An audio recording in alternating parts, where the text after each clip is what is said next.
This saddle series is going to be the ropes you need, okay? Which there's only a couple, so that's beautiful as far as packing, lightweight and easy to deal with while you're out and about. That being said, so let's get started. There is a sewn end on this rope, okay?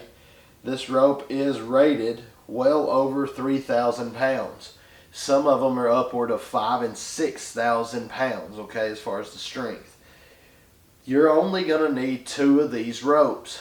That being said, one for the lineman's loop, like I showed on the last episode.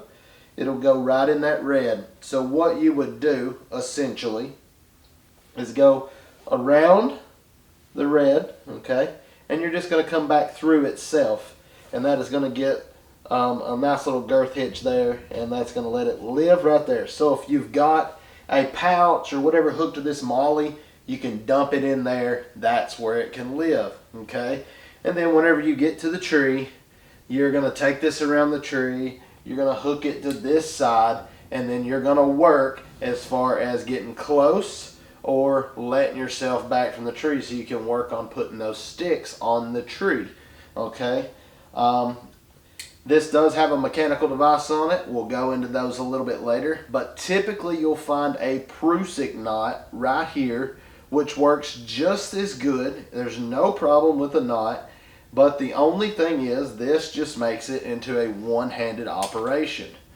That being said, this is what I would recommend 100 times over a knot as far as the lineman's. Okay? So, that would be your one rope. It would live right there in your pouch.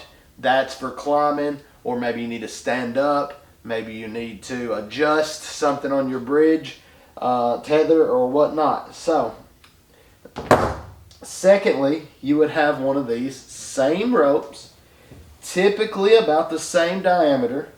You know, you can get different diameters or whatnot. And again, it would typically has a Prusik knot on it, okay? So let me pull that out of there.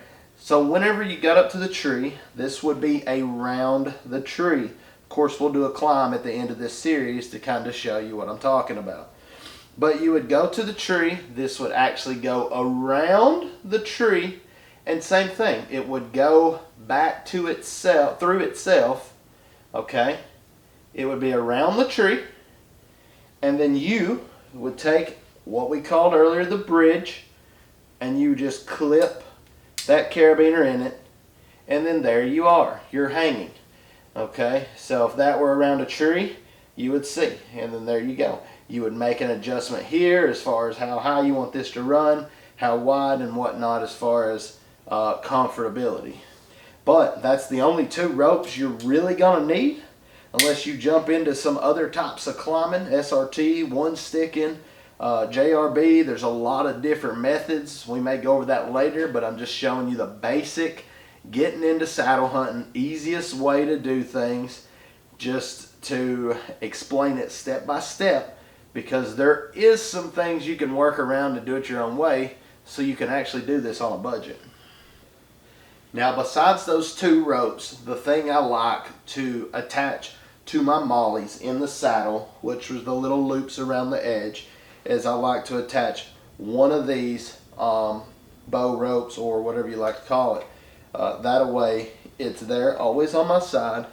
Your weapon can be separate from your pack in case you've got one coming in or something as you're climbing or getting down, because we all know that's happened.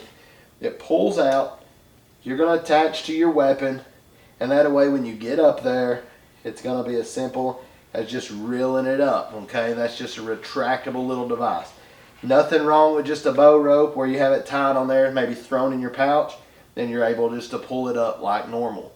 So that is, lastly, the other rope that I would definitely have in your pouch, because that's the one you're going to need the most.